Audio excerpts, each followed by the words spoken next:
The chair wishes to mark the return to the chamber of our dear friend and colleague from Louisiana, Mr. Steve Scalise.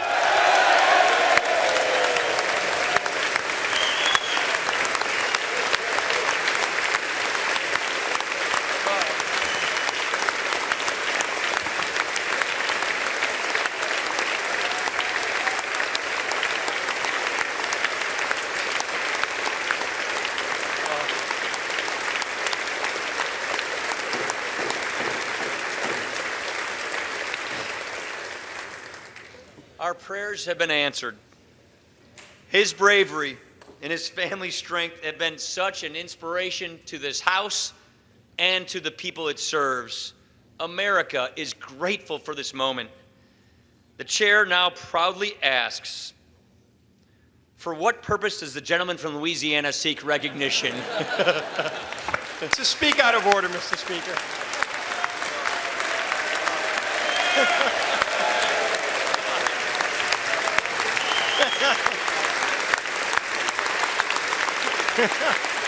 What other motions would you like me to do?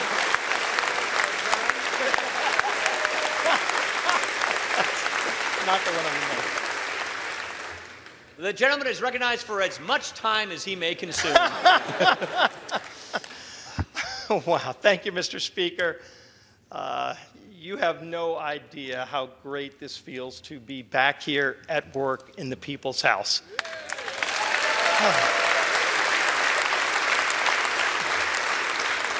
As you can imagine, these last 3.5 months have been pretty challenging times for me and my family. But if you look at the outpouring of love, of warmth, of prayer, my gosh, Jennifer and I have been overwhelmed with all of that outpouring, and it's given us the strength to get through all of this and to get to this point today. And it starts with God.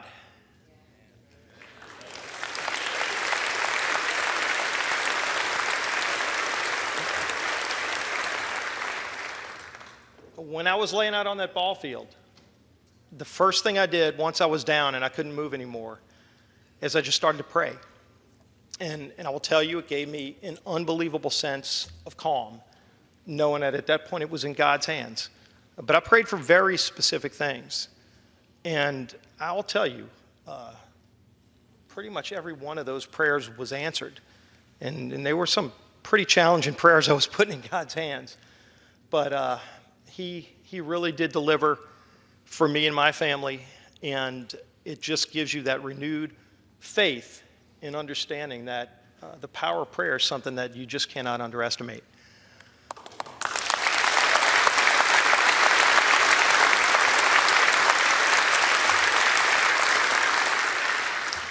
So I'm definitely a living example that miracles really do happen. The first place I want to go to thank true angels along the way starts with the United States Capitol Police.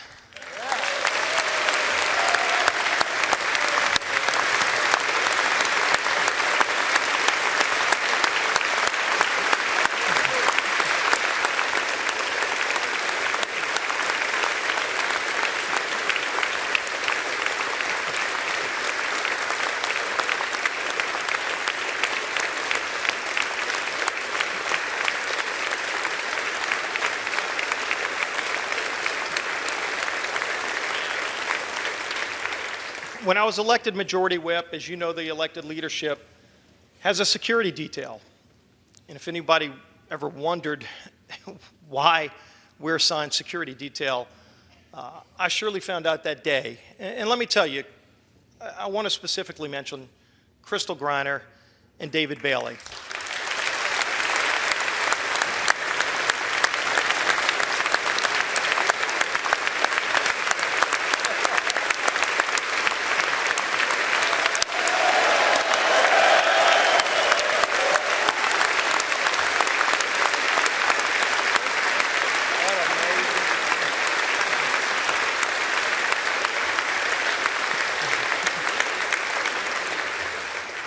Crystal and David were assigned to my security detail that morning.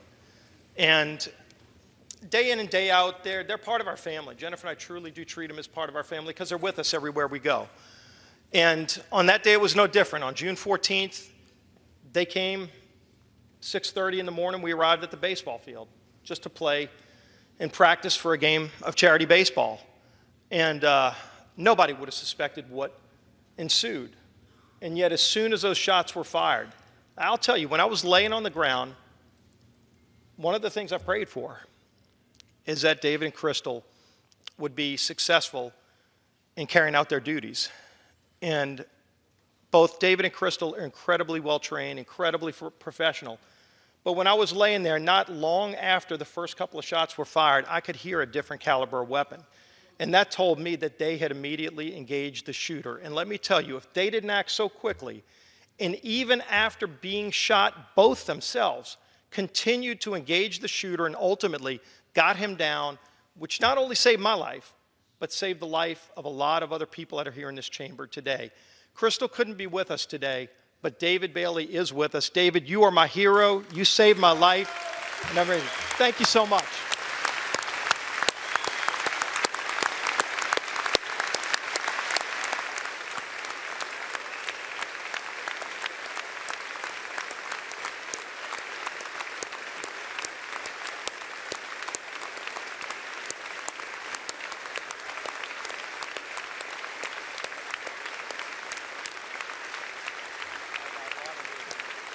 Thanks. Tiger blood. I also thanks to a lot of the people that were on the field with me. Right after the shooter was down, a lot of my colleagues came and ran to come check on me. And one I want to mention in particular is one of those things that Jennifer and I call the little miracles that happened that day and throughout the next few months of our recovery. Happened to have Brad Wenstrup on the field that day, and he was one of the first to come to my side. And as you know, Brad's not only a doctor, but he's a decorated Army Ranger who served in combat. And one of his roles and missions was to take care of people that were wounded before they went off on the helicopter to go get prepared. Who would have thought that God would have put Brad out there on that field with me, because the tourniquet he applied, many will tell you, saved my life so that I could actually make it to the hospital in time with all the blood loss. So Brad, where are you at? Right down front, right down front. You run it.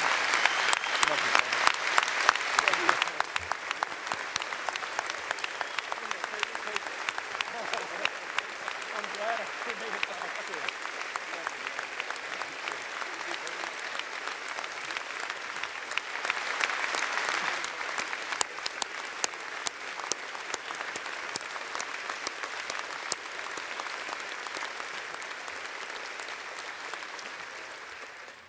Once I arrived at MedStar Hospital, I was a little bit out of it at that point. But luckily, I ended up in the trusted hands of Dr. Jack Sava and his great team over at MedStar. They gave me a second chance at life.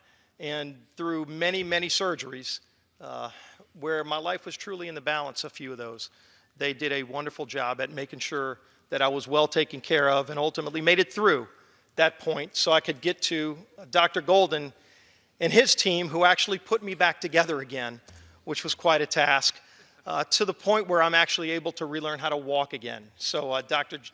Sava, Dr. Golden, thank you for being here, and thanks for your team's work.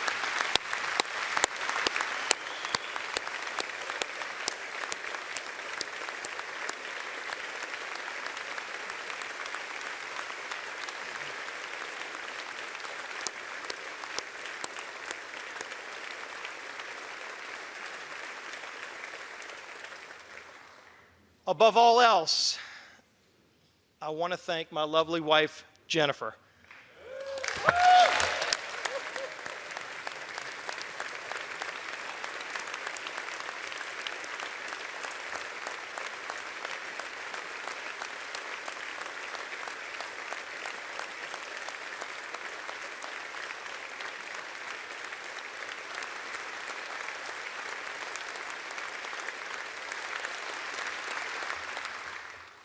Those of you who know her know how strong Jennifer is. She's an incredibly warm and loving wife, and she's an incredible mother to our children. And somehow, through the late nights and the surgeries and all the other things, she managed to hold our family together, to make sure that Harrison and Madison were cared for as well. And still to this day, she's not only by my side, but she's also serving as a great mother. I am lucky to have you. Thanks for being here. Love you, sweetheart.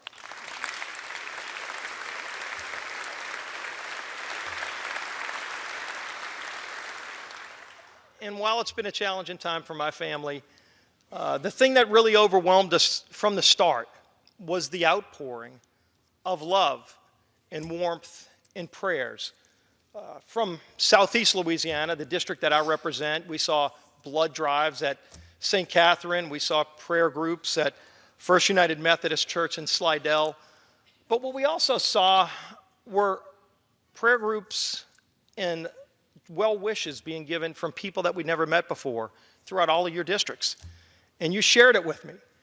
And it was one of those things that was hard for us to completely comprehend, that you had people from all walks of life that had never met me before, and yet they saw what had happened, and they just wanted to offer prayers. And let me tell you, to each and every one of you, and please convey it to your constituents, and I sure convey it to my constituents back home, that warmth and love gave us just incredible strength that you can't imagine during some really, really difficult times. And so that is one more example of the power of prayer. Something else I saw firsthand wasn't a surprise to me, but it was the outpouring of love from you, my colleagues, both Republican and Democrat. I know right after the shooting, we were practicing on the Republican side, and the Democrats were practicing too. And my colleague and friend and sometimes arch rival in baseball from back home in New Orleans, unfortunately the star of the game too many times, Cedric Richmond somehow figured out which hospital I was sent to, and got there, probably the first person there on the scene in his baseball uniform to check on me. So many others of you, again, both Republican and Democrat, reached out in ways that I can't express the gratitude and how much it means to me, Jennifer, and our whole family. It really does show the warm side of Congress that very few people get to see. And so I want to thank each and every one of you for that. You don't know how much it meant to me. And when I come back into this chamber here today, it just seeing the faces of all of you, it just means more to me than you can imagine. So thanks for all of that love and support. Oh.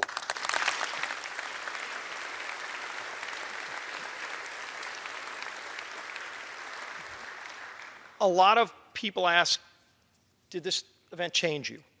And I think those of you who know me know I'm an optimistic person. I'm just a fun-loving person. I'm from South Louisiana, and we believe you work hard and you play hard, and joie de vivre. Is an event like this going to really change that? And the first thing I can tell you is, yes, it changed me, but not in the ways you might think. It's only strengthened my faith in God, and it's really crystallized what shows up as the goodness in people. I got to see that goodness in people. And so while some people might focus on a tragic event and an evil act, to me, all I remember are the thousands of acts of kindness and love and warmth that came out of this and kept me going through all of it. And again, just re-emphasize just how wonderful most people are and how much compassion there is out there. And finally, I want to talk about something that I guess hit me and probably struck me more than anything that I was not expecting, and that was the outpouring of love and support from world leaders. People I've met and have known, Benjamin Netanyahu and I have had some incredible conversations from the hospital. Theresa May reached out. King Abdullah of Jordan, who so many of us have met, reached out. But other world leaders also reached out. People I had never met before. And that touched me in a different way, because each and every one of us, we come here and we fight for the things that we believe in. I have passionate beliefs. For some reason, some of you don't agree with all of those. But it's so important that we come up here. We are the people's house. This is the place where these ideas are supposed to be debated. And we fight through those issues, but ultimately we come together. on whatever the board shows as 218. If you can put the majority together, that's what rules the day. It's so important that as we're having those political battles, we don't make them personal. Because one of the things I saw, and I guess this is the thing that really kept coming back to me as I tried to make sense of all this and comprehend the outpouring of love that I saw, it kept coming back to those world leaders. Why would leaders from around the world that I'd never met before reach out and say, Steve, we hope you can get back to work. We hope you can come through this. And what it says is, sure, they cared about my well-being, but more than that, they saw this as an attack on all of us. They saw this as an attack on the institution of the United States Congress and our government. And they really count on us to be successful. Look, we all know the United States is the leader of the free world. It's something that we've frankly had the honor as a country to hold as a distinction for generations. And yet, when you look at that title, what it really means is that there are people all around the world that want freedom, maybe that have freedom, but they know the United States being strong is critical to the rest of the world having the opportunity for freedom. And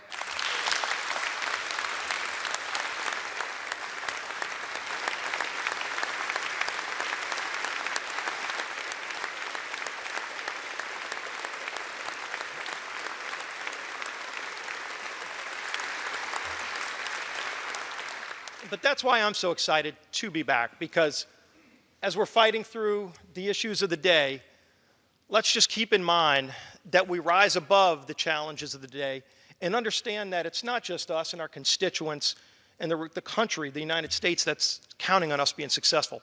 People all around the world that believe in freedom are counting on us as well, and we will deliver for them. That's why I am so honored to be back here in the House serving with you. God bless each and every one of you, and God bless the United States of America.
Mr. Speaker, with that, I yield back the balance of my time. Gentleman yields back the balance of his time. For what purpose does the minority leader seek recognition? Thank you, Mr. Speaker. I ask unanimous consent to speak out of order to join you in thanking God for the return of our colleague, Steve Scalise, and to have him do so in such a strong way. You are brief, Mr. Speaker. I'll be even briefer. Thank God our prayers are answered. I take great pride in Steve because we're both Italian Americans, and I think that's a source of some of his strength. Right, Steve? I, too, want to say how proud we are of Jennifer, Harrison, and Madison, and of your staff, and of our first responders, our Capitol Police, who took such good care of you. But if it, as you said, an attack on you is an attack on all, we all came through this magnificently because of your strength. So the power of Steve Scalise. The day we came to the floor, when you weren't here, we were all Team Scalise. Today, we are Team Scalise. Thank you for being so wonderful. God bless you.